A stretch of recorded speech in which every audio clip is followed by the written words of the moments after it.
and welcome to City Summit of the Americas University Office Hours.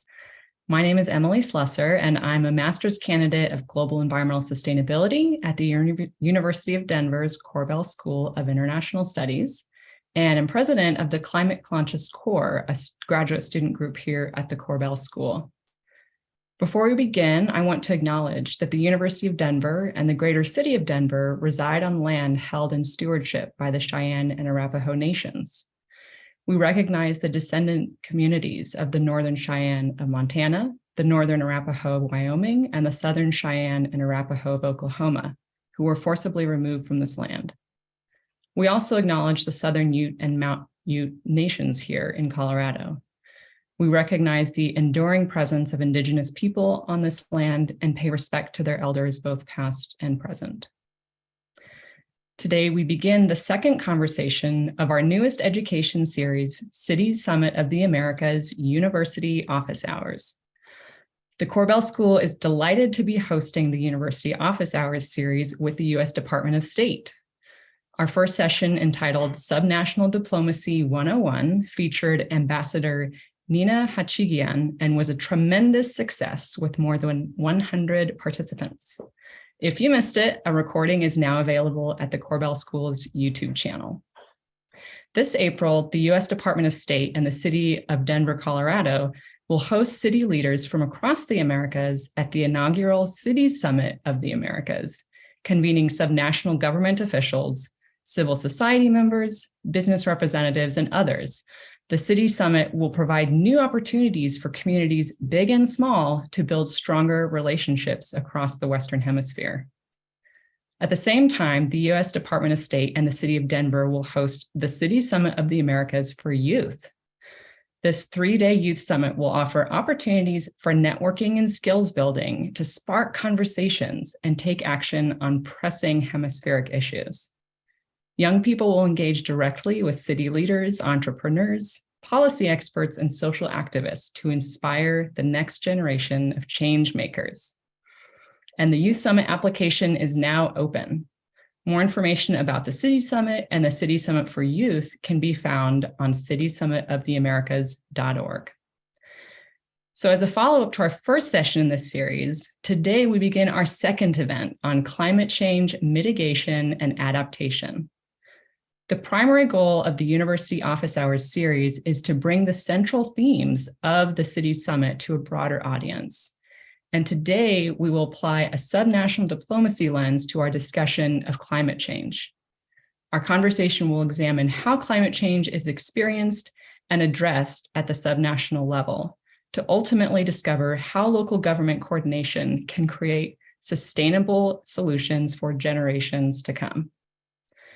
I'm joined today by Kate Wehagen-Leonard. Kate is the climate officer for the Bureau of Western Hemisphere Affairs at the U.S. Department of State. She is a Foreign Service officer who has served overseas in Guatemala, Belize, Iraq, Mexico, and Chile.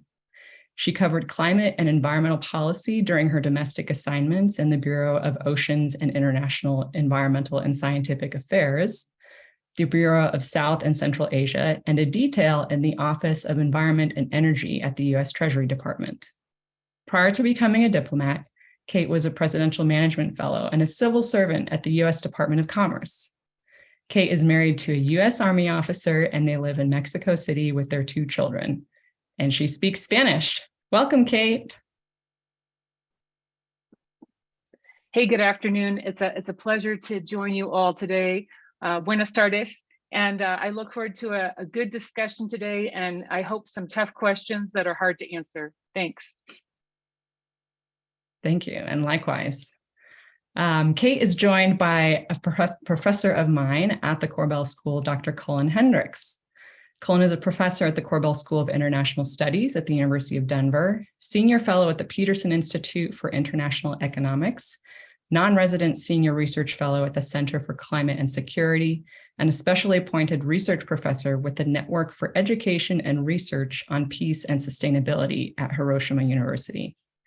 His 300-plus peer-reviewed articles on the relationships between international markets, natural resources, and conflict as well as the economic and security implications of climate change, have appeared in journals spanning the natural and social sciences.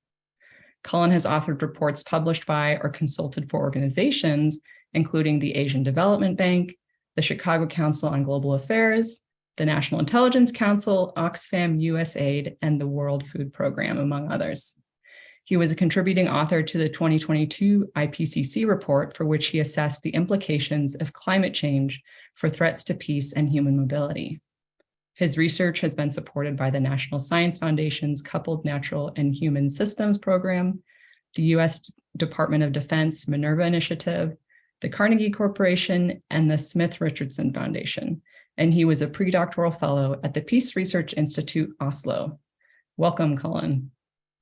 Thank you. It's a real pleasure to be here with all of you today. And just one slight correction, 30 plus, not 300 plus. Maybe over the course of my career, I will get there, but hopefully I'll have something to add today to the discussion. Thank you very much. Thank you for clarifying that. I'll be rooting for 300. And to complete our panel today, we're joined by Dr. Andrés Flores Montalvo. Andrés is the Director of Climate Change and Energy at the World Resources Institute, Mexico. His professional experience includes more than 12 years at the National Institute of Ecology and Climate Change, where he held various positions such as Director of Climate Change, General Director of Environmental Policy and Economics, and General Coordinator of Green Growth. He was Assistant General Director of the Megalopolis Environmental Commission and Coordinator of Projects at the Mario Molina Center. On multiple occasions, he has acted as Mexican delegate to the United Nations Framework Convention on Climate Change, the G20, and the Intergovernmental Panel on Climate Change. Andrés graduated with honors as an economist from the National Autonomous University of Mexico, and he holds a master's degree in economics from Monterey Tech, a master's in environmental technology from Imperial College London, and a PhD in energy and environment from the Massachusetts Institute of Technology. He has published several articles and book chapters on topics related to environmental economics, climate change, and the interface between energy and the environment. Welcome, Andrés. Thank you very much, Emily. It's a pleasure to be here with you all, and I hope we have a very constructive discussion about ideas on how cities can help implement climate action. Thank you, Andrés. We're so excited to have all three of you here today. And we're going to begin the discussion portion now, but I want to remind everyone in the audience to submit their questions to the panelists in our chat. So as you're submitting your questions, I'm going to invite two students from the Korbel School, Zia O'Neill and Delfina Sciano from the University of Buenos Aires, to ask the first round of questions to our panelists with me. Zia will start, and she's a master's student of global environmental sustainability, specializing in food and water security at the University of Denver's Korbel School of International Studies. She currently works for Food Bank of the Rockies and is a first-year representative on the Climate Conscious Corps, a graduate student group at the Korbel School. Thank you for joining us, Zia. Thank you, Emily, for the introduction. Panelists, during COP27, a topic of interest was financing climate mitigation and adaptation strategies. COP attendees admit that a current major roadblock is the absence of a global standardized policy framework. From your perspective, does the continued discussion around needing a better policy framework help or hinder global adaptation and mitigation efforts?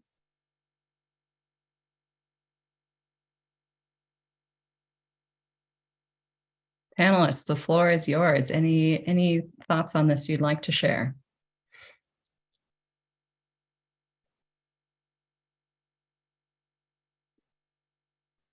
I'll go ahead and jump on that one. Zia, thank you so much for that question. I think that the question, to my mind, raises sort of two separate sets of issues. One of them relates to ways in which subnational diplomacy or city-to-city diplomacy can be an effective mechanism in terms of diffusing kind of lessons learned and best practices between different municipalities as they attempt to address climate change from both a mitigation, but I think especially at the municipal level, largely an adaptation kind of perspective. So thinking about what has worked for various coastal cities that have been able to mitigate, say, sort of land loss due to rising sea levels or coastal erosion and the like, or others that have been effective in addressing challenges related to, say, airborne pollution locally, that may be a function of kind of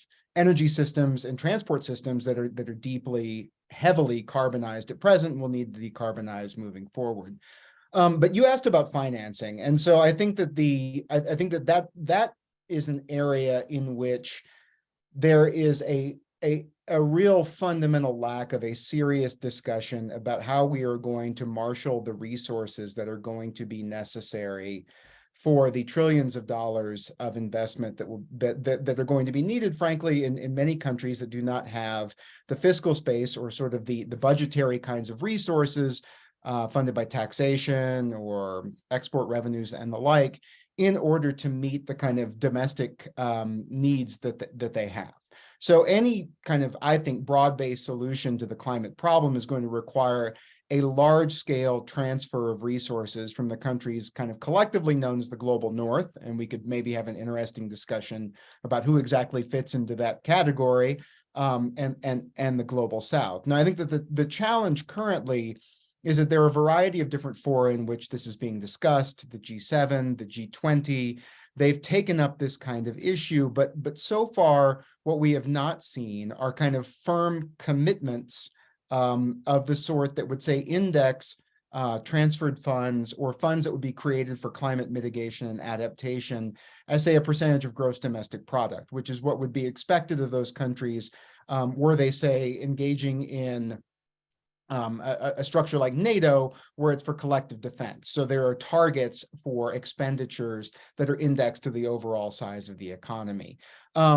It's a little bit far afield to get into the differential responsibilities, I think, of the major kind of advanced economies at this point with respect to climate change. But I do think that the fact that there is not agreement about that means that there's a lot of discussion, sort of buck passing and blame shifting that's occurring amongst the advanced economies. And there's been just frankly a reticence to put down on paper either budgetary commitments of their own in their own right, or alternately commitments to write down significant amounts of foreign debt that are owed by many developing and middle income countries in the equatorial zones, which are those that are going to be most grievously affected by the physical impacts of climate change, in order to open up physical space for them to meet some of their own needs in this space. So that would be a kind of an initial couple of thoughts on that subject. Thank you, Colin. Andres, did you have something to add? Yes, thank you, Emily, and thank you, Zia, for the question. I will try to add on what Colin was mentioning. I mean, we work a lot with subnational governments, the cities and states all over the world. And when we have done assessments about what they need in order to enhance climate action at the local level, the first thing that they mention always, no matter who we ask, is the access to finance. And we see there's a major need, even though, you know, there are financial commitments already as part of the negotiation that have been there for many years. And there are several financial mechanisms and institutions already in place. It has been difficult for those institutions to get the resources to where the action takes place, which is more commonly at the local level. We have seen as barriers to access finance the lack of capacity sometimes. You know, several cities have a group of people in charge of climate or environmental issues, but in many others, in our region, in Latin America especially, there's one person in charge of the whole of the development and climate and environmental agenda. And that person usually leaves after 3 or 4 years in one administration, so the capacity is lost. There are also legal barriers. Sometimes the national governments have to approve any funding that goes from the international agencies to cities or state governments, and that proves to be difficult to be realized in practice. And sometimes many cities and states don't have the policy framework to allow finance to flow. So in many cases, there's a need for financial and policy reform in order for them to be entities that can be credited with resources to implement. In general, also cities have politicians in charge that are there for 3 or 4 years only. So they tend to think short term, and it is difficult for them to think of projects that require longer periods of time, which usually are the ones that we think of when we're thinking about adaptation or mitigation in general. Thank you, Cullen Hendrix, and thank you again for your question, Zia. I want to remind the audience to submit your own questions through the chat function. And until then, we're going to turn to our next student question from Delfina Schiano from the University of Buenos Aires, who is in Buenos Aires right now and is a 4th-year environmental science student there. She's 23 years old and is currently working in the field of biodiversity at Seamos Bosques, a forest restoration project of the Tucumán region. Thank you. And Delfina, I'll turn it over to you for your question. Thank you, Emily, for the introduction. Just a slight correction as well as the province of Tucumán near of Argentina. But thank you very much for the introduction. And my question for the panelists is, what do you think is the main reason as to why we've been speaking on the problematics and possible consequences of climate change for so long and have advanced so little as a whole society? Of course, there's been advances in innovation, but for some reason, the problem is still very present and alarming and growing day by day. Kate, do you want to start us off there on this question? Happy to, and thank you for that question, Delfina. I like your question because in some ways, I think it's why we're all here now, and I think why you see questions of climate policy just pressing in all sides. I think it's important to remember that the solutions to climate are really, they're global in nature, they're not bilateral. And so as we are working in our climate diplomacy, which is what I work on, you know, we're using the Paris Agreement under the UNFCCC. We're using these multilateral rules-based organizations to come to agreement on what is the problem and how to mitigate and how to adapt and how to find finance also.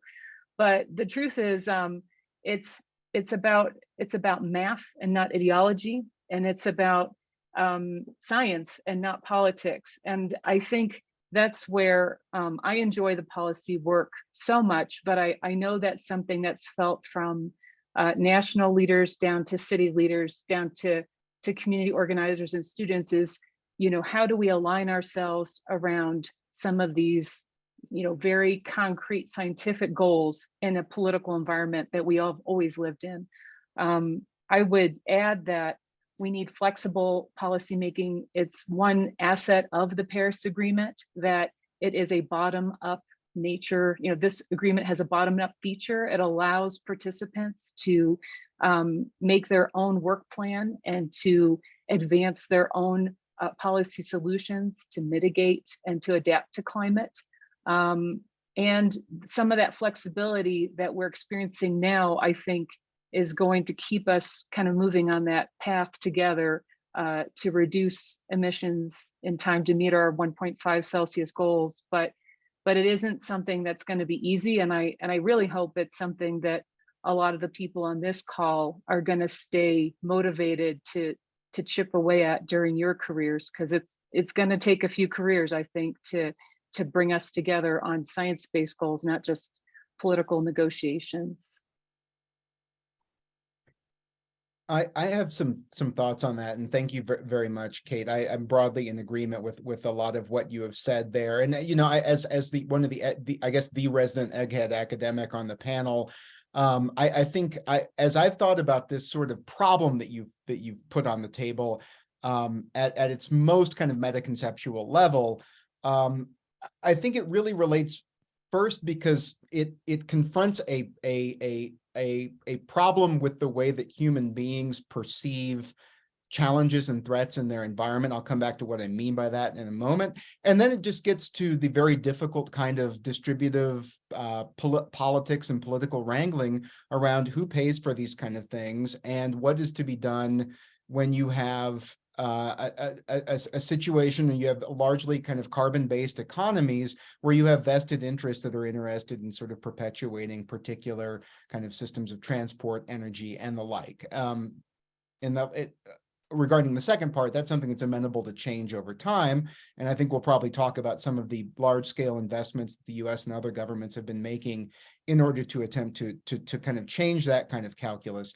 But going back to the first part, I think that frankly, one of the challenges with communicating the gravity of climate change as a threat to livelihoods across the world is that it does not take the form of the kind of threat that human beings are relatively good at countering. And let me see if I can flesh that out a little bit. Climate change doesn't manifest itself as the wolf at the door that is threatening to blow your house down. It manifests itself a little bit more like termites, right? So that it's a small, almost imperceptible at times, kind of eating away at the infrastructure, reducing, say, agricultural yields, reducing food availability, reducing water availability in ways that the individual impact of those actions is relatively small, but they add up to something that's potentially catastrophic, right?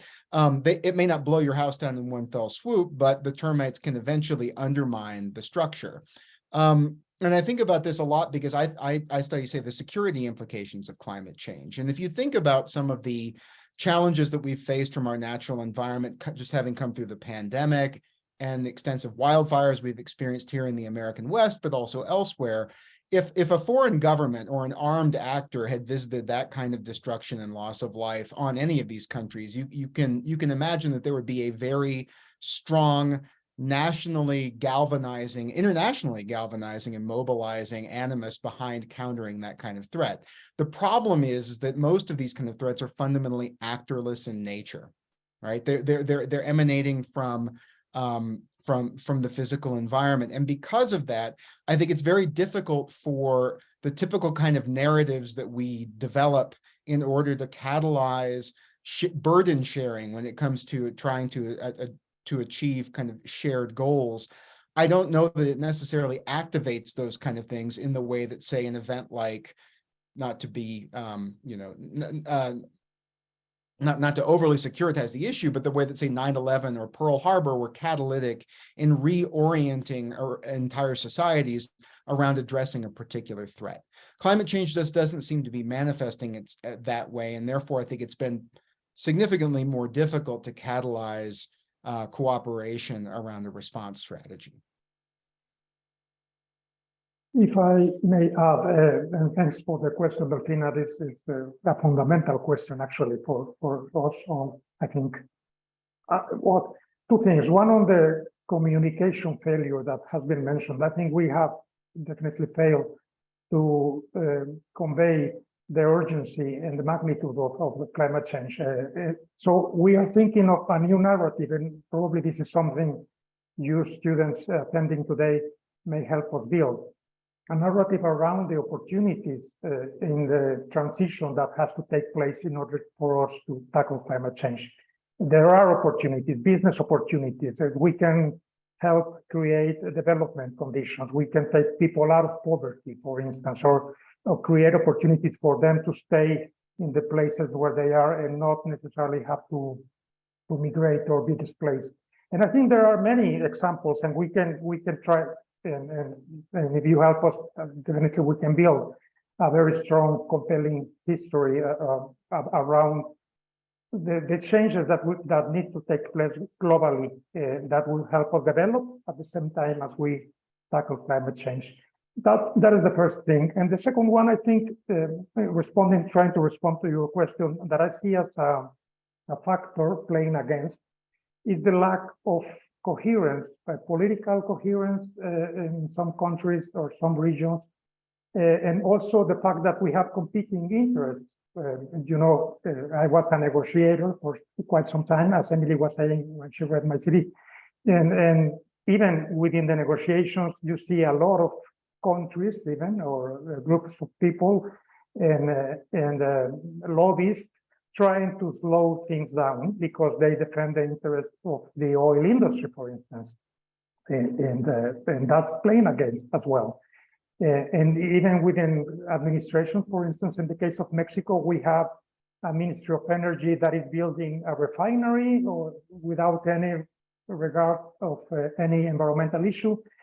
So we still have that, and I think that's something that we need to tackle, and probably we require the level of leadership that some countries like the US, for instance, with this administration, or the European Union are showing. I think having a strong leadership helps have more of that coherence that we need, and that is lacking in some countries. Thank you, Andres, and Cullen, Kate, for your insight into this question. And thank you, Delphina, as well, for being here. We'll now turn to some audience questions that have come in. So first up, the question is, what might a local government do to address climate change? What weight or influence do local governments have in national and international climate negotiations? And how might advancing cross-national partnerships at the local level advance hemispheric prosperity with respect to climate change?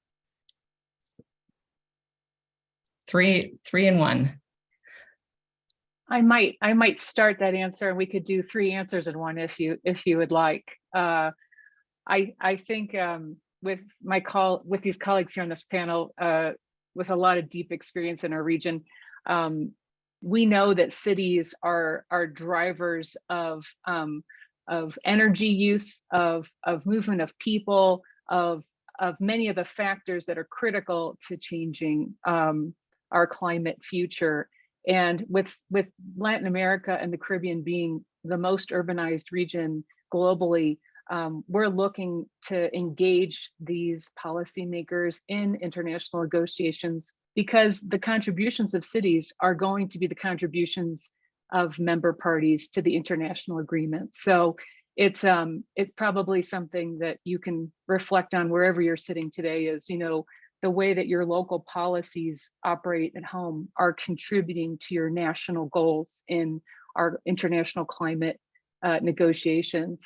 In addition, though, I think that we need ideas from subnational governments. It turns out national leaders don't always have all those ideas, and a lot of times are working on a political timeline that's different from organizations and businesses and community members in our subnational government areas. And I think that we know that cities are incubators of innovation, and this is where we look at what the others are doing in our region, and we want to copy off of the best ideas and bring those forward. So it's a little bit of a plug for the city summit that's coming up in a few more weeks in Denver. But we hope that engagements like the city summit will be places to go deeper on concrete ways that our leaders can contribute to international goals.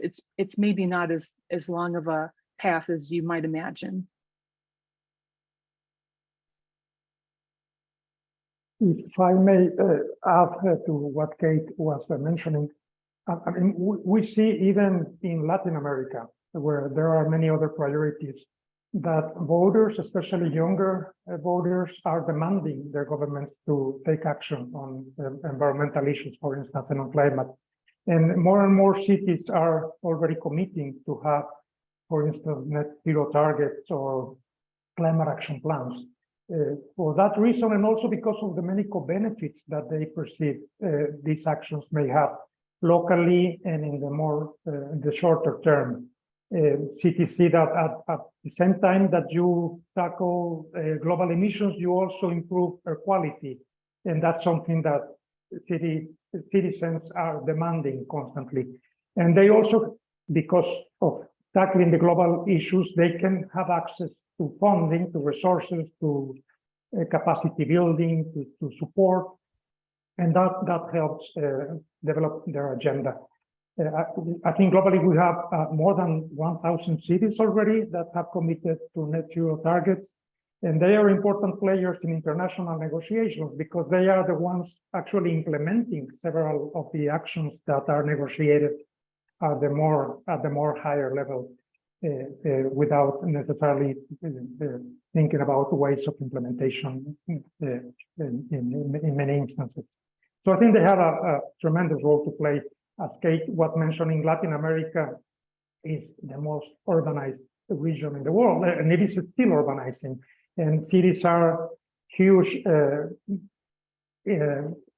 intensive in their energy use because of the concentration of economic activities, people, everything happening there. So it makes sense that it is there where a lot of the mitigation actions happen. And also because they have the legal mandate in some instances to tackle issues like transportation, for instance, transportation or waste management, even some issues related to energy consumption. So it makes a lot of sense that it is there where the focus is put.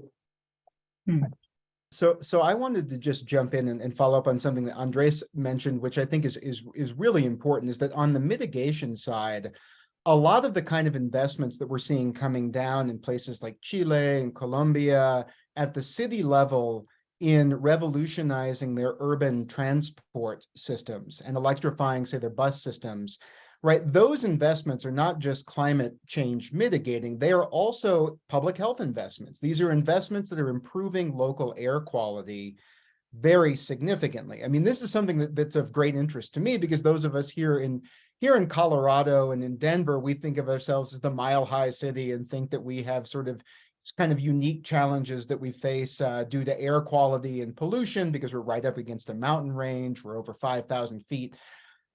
We have a lot to learn from cities in the rest of the Americas. I mean, Mexico City is looking down on us by about 1,500 feet. You know, Bogota, Quito, these are very high altitude cities that are nestled in valleys that have particular challenges related to air quality, in part because the sort of per unit of fuel emissions are higher at higher, essentially at higher elevations because basically because they, you know, carbon-based fuels like gasoline don't combust fully. They combust differently at different altitudes.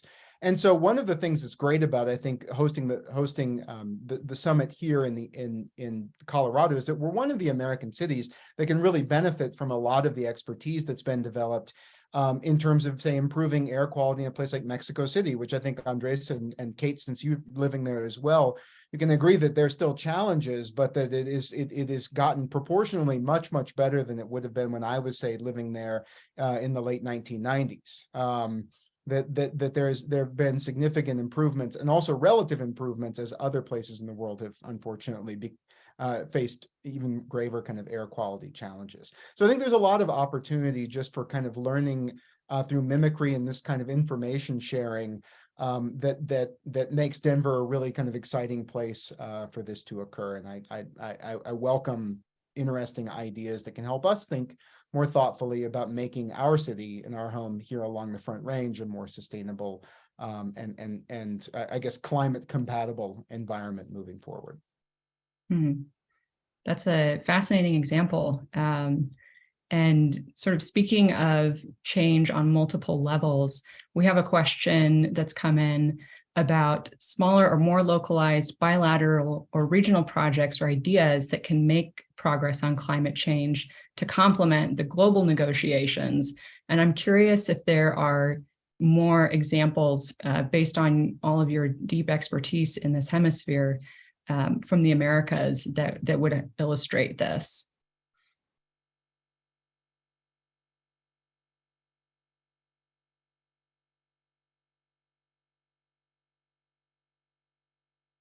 Kate or Andres, I'm curious in your experience in the field in the Americas, your particular experience, if there are examples that come to mind, sort of in addition to this example that Cullen has shared.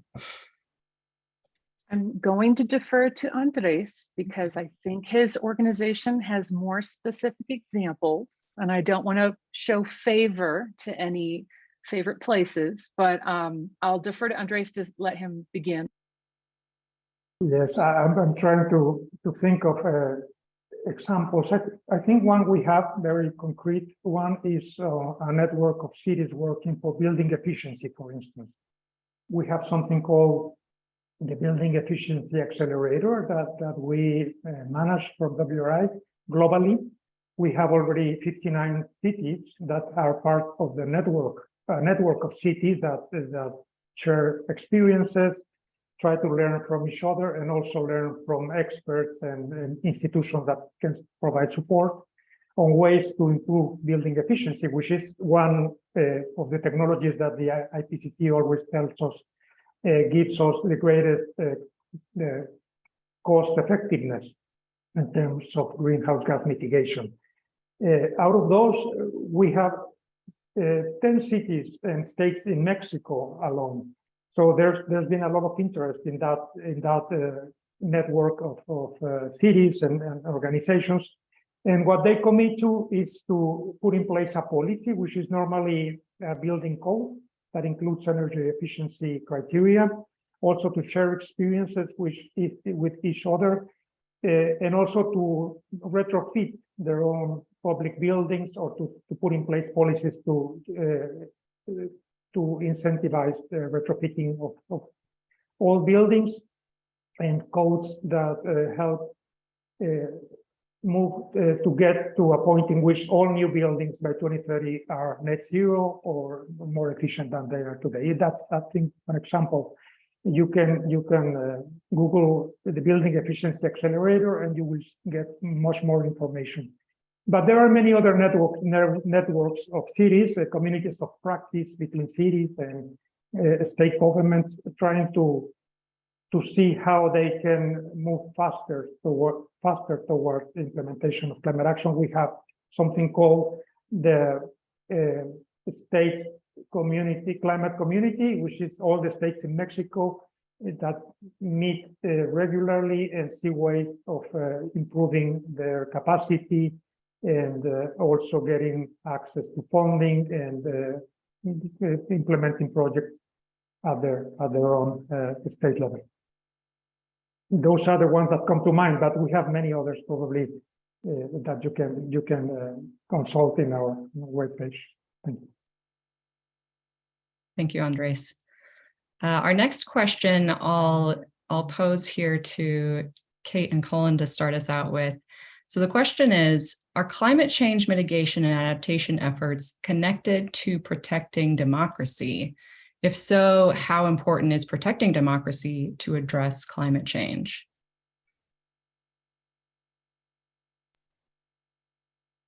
I can talk a little bit about the Summit of the Americas and our goals right now with the White House. We do see democracy as an important policy agenda for the United States in this region, and we do see protecting democratic processes as important to advancing our climate change goals. A lot of it is around inclusion of all the community members that need to participate in the climate policy outcomes. And we know that when voices are excluded, or when communities are not allowed to consult, that this creates weaknesses, right, in the policy outcomes of whatever government you're participating in. So we would say that democracy is a very supportive structure for climate action. Although we also recognize if you're going to do global climate action, you're going to work with all of the players. And that's a distinction that has to be accepted in the world we live in. I'm sure that Cullen has like a more academic approach to that question. You would be correct in that assumption. So one thing I will say kind of right off the bat is that we know from sort of the social scientific literature, thank you for queuing that up, Kate, that democracy is one of the factors that promotes adherence to and compliance with international environmental agreements. Democracy in terms of as a set of institutions that govern competitive office seeking and how we choose our leaders and set national priorities, it appears to have a democratic advantage in addressing the types of challenges related to international cooperation, right? I mean, if we think that part of the challenge that we're facing in terms of climate change is that we need to establish international standards and get countries on board with compliance with those standards, even in the face of domestic, constituencies and incentives to deviate from those, yes, then democracy is an important part of addressing future climate challenges. That's not to say that authoritarian governments, especially those like China, which have been incredibly efficacious in mobilizing resources around green investments, particularly in things like solar technology and the like. That's not to say that they cannot or have not been effective. Democracy, it takes a while to get people on board, precisely because of, I think, the importance of generating consensus and bringing in views from diverse stakeholders. That's one of the things that makes democracy great. It also makes it sometimes a little bit slower to begin moving, but once it begins moving, I think it can begin moving in a much more resolute kind of manner. Now, there was a kind of a potential dark side here, and I'll talk a little bit about this. So, failure to address some of the problems associated with climate change, which are going to be myriad. One of them will be addressing kind of acute natural disasters. Others will relate to climate change and disrupting effects for global food systems, and rising food prices and lack of food availability and food security. These are challenges that, especially in a region like Latin America, are increasingly urban challenges in nature. As Andres pointed out, Latin America is this incredibly highly urbanized region of the world, and it's growing increasingly more so. Now, that may be a good thing in terms of providing, say, adequate economic opportunities and reducing dependence on the kind of small scale and subsistence agriculture that is particularly vulnerable to changes in the climate, but it's also increasing a different type of vulnerability, which is vulnerability to the vagaries of kind of international markets.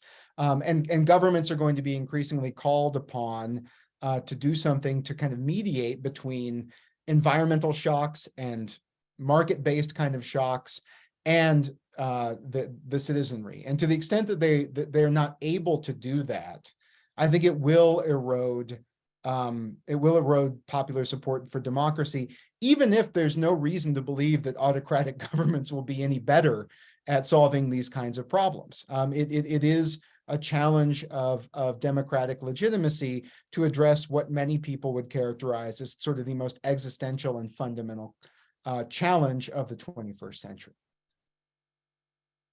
If I may add very, very quickly, I don't know the agenda of the summit, but the issue of environmental activists being assassinated in some countries. I mean, we have the record, and I think in Latin America, with some of the countries where more activists are killed, Colombia, Mexico, Brazil. And those are usually activists trying to protect natural areas from deforestation and degradation. I think that's an issue that deserves to be analyzed. It links to this issue of democracy. Of course, we have the Escazú agreement in Latin America that aims to protect those types of activities, to guarantee access to participation in decisions about environmental issues, climate issues. But we have to see how well the Escazú agreement is advancing in the implementation of the agreements that were reached by all countries in the region.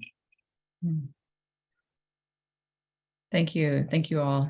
Our next question here relates to the youth. How can young people be involved in their local communities to advance climate change initiatives? Speaking of activism, how do you see the next generation getting involved in this space? And for Kate, what would you envision being a successful cities summit pertaining to youth participation in climate change discussions?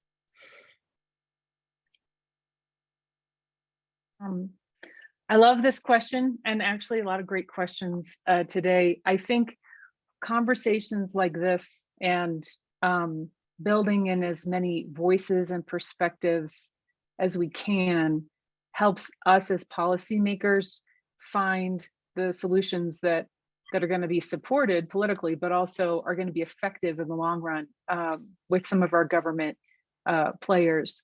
I will say this. I think we absolutely need to have as the youth voice and the youth perspective reflected at the city summit, at COP28 in Dubai this year, and throughout our policy making structures. I also want to make sure we hear all the voices, right? Not just the youth. So sometimes I think young people need to ask, well, which structures already exist that I need to go participate in, even if it's not geared towards my generation or the way that I like to communicate. So I think that asking, kind of flipping this question a little bit around, is to say, hey, get yourself into the fora that exist, even if it's something that isn't extending, a specific invitation to your inbox right at this moment. In terms of a successful city summit, I'll be careful not to go past my brief, but I know we have built in specific fora and conversations for young people. And I would hope that we have good virtual and in-person participation and continued discussions after the event's over. It shouldn't just be a one-time deal, but a place that invites continued engagement with the State Department and with other leaders in the region. Throughout the year, you'll see opportunities in our embassies overseas to engage through our International Visitor Leadership Program and other types of outreach within every country where we have an embassy, which is almost all of them. And I think that we try to keep these conversations current with our social media accounts and with some of the other virtual events that can be hosted. So think about what your goals are, think about the ideas that you want to communicate. And I think a successful engagement on my department side is building out a space to hear from as many of you, or as many participants as possible. And I'll be quiet because I know I'm only offering one perspective, so I'll defer to my colleagues for other views on that. I would just like to stress how important it is that youth speaks out and brings their ideas. I think it was fundamental in getting politicians' attention on the topic. With Fridays for Climate or Fridays for the Future, with Greta Thunberg and everything that happened in Madrid and then in Glasgow, and at every single meeting, because I think youth have, of course, the legitimacy to demand more action and quicker action, because basically you didn't have much responsibility in creating the problem, but you are going to be the one suffering the consequences more than the older generation, I would say. So I think you can use that legitimacy and demand from politicians in office now that they take action more quickly. And I think that there's a space for that in every single meeting. And of course, also to participate in more formal dialogues. I think there's consistently more openness to civil society organizations, to youth organizations to participate in negotiations as observers, even to speak out and propose some ideas. You can get close to a negotiator, a politician, a mayor. Everyone has the responsibility to attend you as citizens and voters that you are. And I think that you can start a dialogue there and make sure that your proposal get through.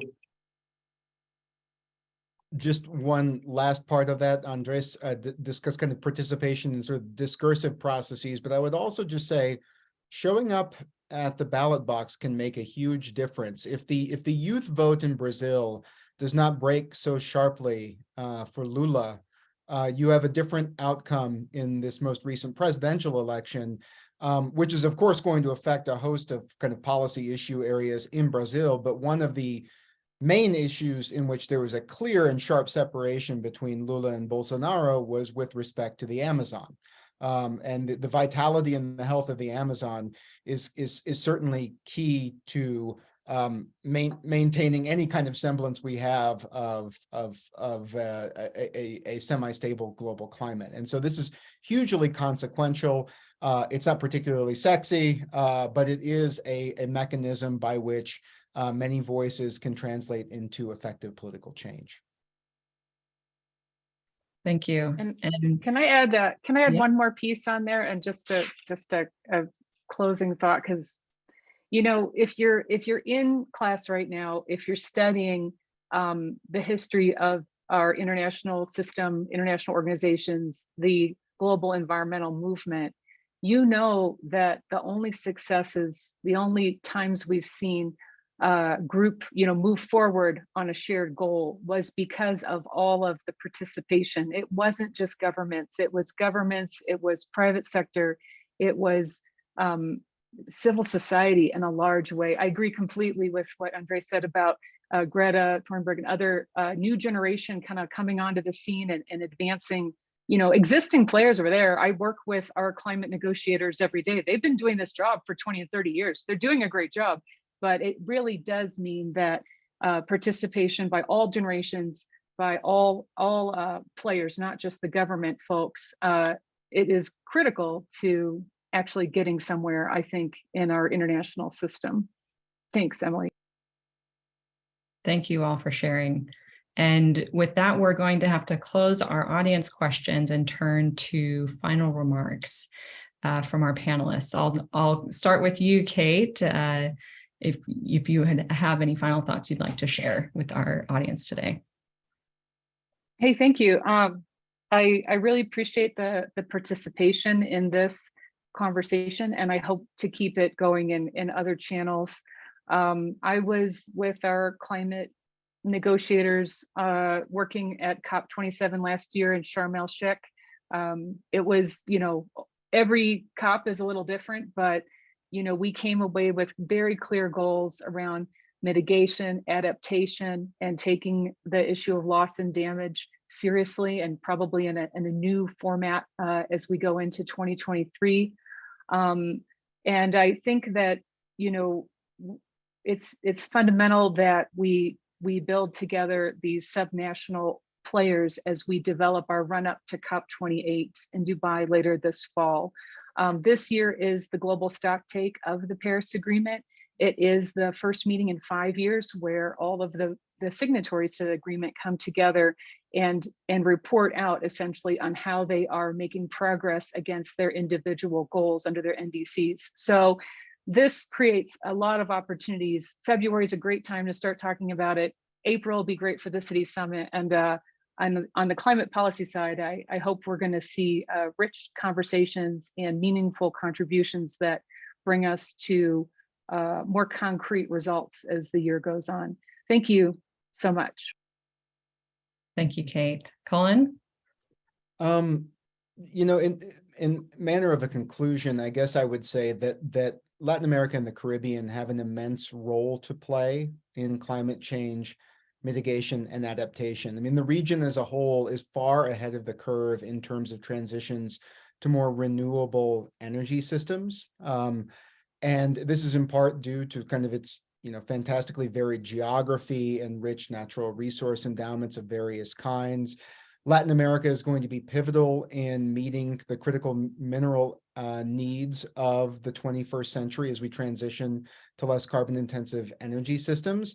And I think that relations between the United States and its partners in Latin America and the Caribbean, but also, and not just at the sort of the bilateral national government level, but then also at the local level, will be important in I think building trust and establishing shared priorities that will be necessary for building in policy resilience moving forward.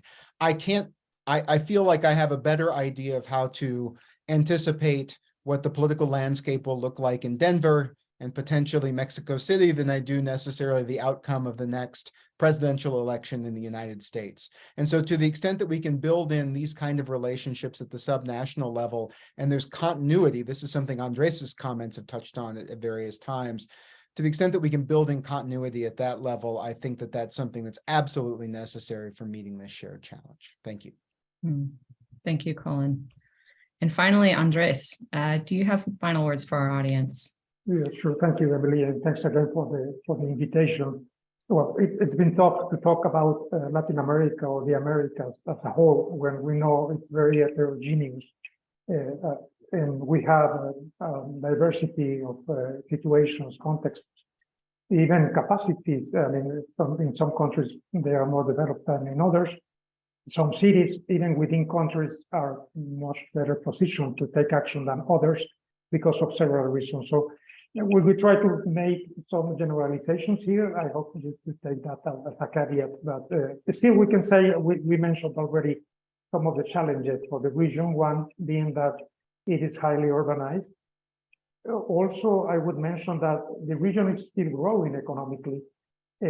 So that poses a challenge if we base economic growth on the same extractivist model in which we use non-renewable resources as the basis of growth, and we are depleting nature at the pace we are doing it.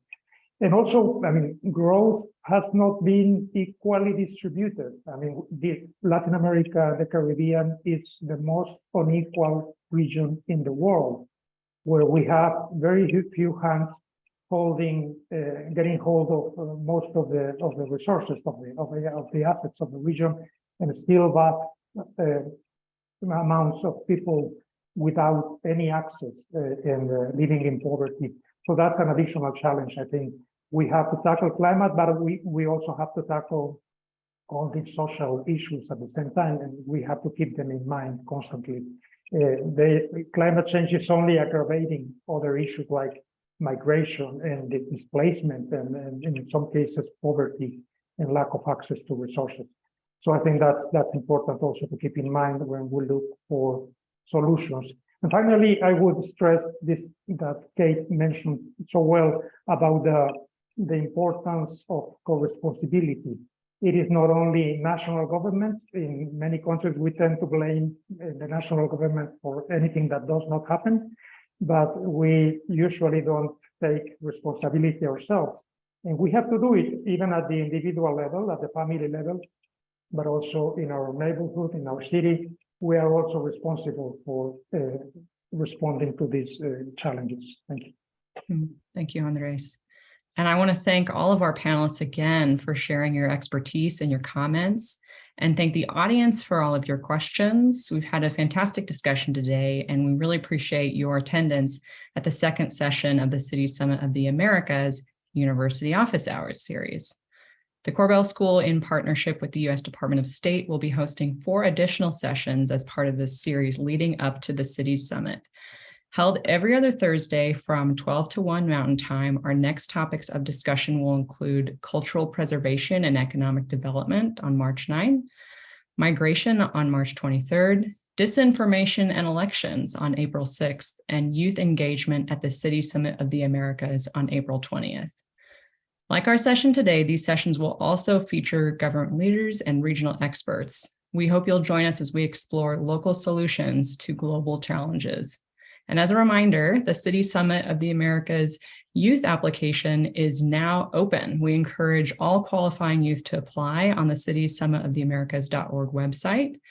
And thank you again all for your attendance and participation. We hope we'll see you all at our upcoming sessions. Hope you have a great rest of your day.